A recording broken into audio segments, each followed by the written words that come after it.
1 Timotius pasal 6. Semua orang yang menanggung beban perbudakan hendaknya menganggap Tuhan mereka layak mendapat segala penghormatan, agar nama Allah dan ajaran kita jangan dihujat orang.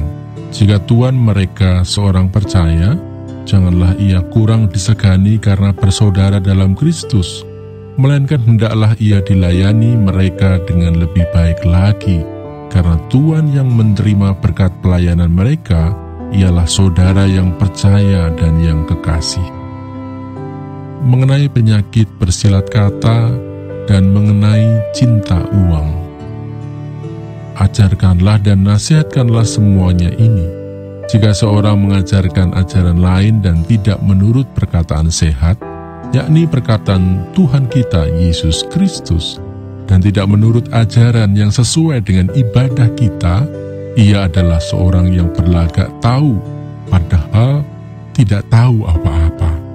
Penyakitnya ialah mencari-cari soal dan bersilat kata, yang menyebabkan dengki, cedera, fitnah, curiga, percekcokan antara orang-orang yang tidak lagi berpikiran sehat dan yang kehilangan kebenaran, yang mengira ibadah itu adalah suatu sumber keuntungan. Memang ibadah itu kalau disertai rasa cukup memberi keuntungan besar, sebab kita tidak membawa sesuatu apa ke dalam dunia dan kita pun tidak dapat membawa apa-apa keluar. Asal ada makanan dan pakaian, cukuplah. Tetapi mereka yang ingin kaya terjatuh ke dalam pencobaan, ke dalam jerat dan ke dalam berbagai-bagai nafsu yang hampa dan yang mencelakakan, yang menenggelamkan manusia ke dalam keruntuhan dan kebinasaan.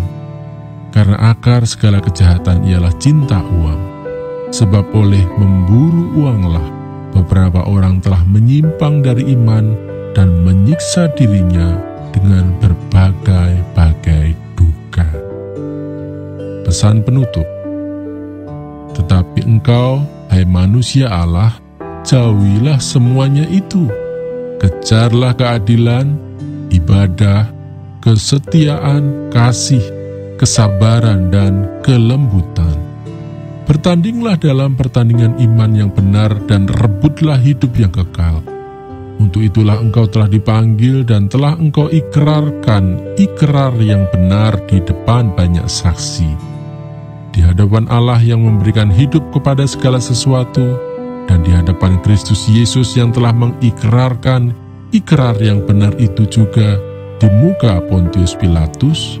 Kuserukan kepadamu, turutilah perintah ini dengan tidak bercacat dan tidak bercela, hingga pada saat Tuhan kita Yesus Kristus menyatakan dirinya, yaitu saat yang akan ditentukan oleh penguasa yang satu-satunya dan yang penuh bahagia, Raja di atas segala raja dan Tuan di atas segala tuan.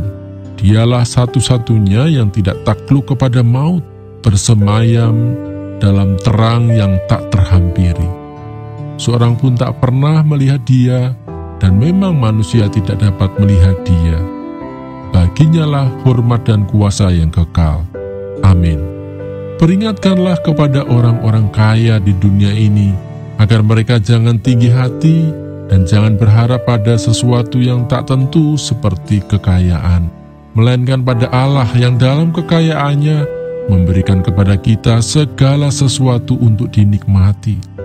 Peringatkanlah agar mereka itu berbuat baik, menjadi kaya dalam kebajikan, suka memberi dan membagi, dan dengan demikian mengumpulkan suatu harta sebagai dasar yang baik bagi dirinya di waktu yang akan datang untuk mencapai hidup yang sebenarnya. Hai Timotius, peliharalah apa yang telah dipercayakan kepadamu. Hindarilah omongan yang kosong dan yang tidak suci, dan pertentangan-pertentangan yang berasal dari apa yang disebut pengetahuan. Karena ada beberapa orang yang mengajarkannya, dan dengan demikian telah menyimpang dari iman. Kasih karunia menyertai kamu.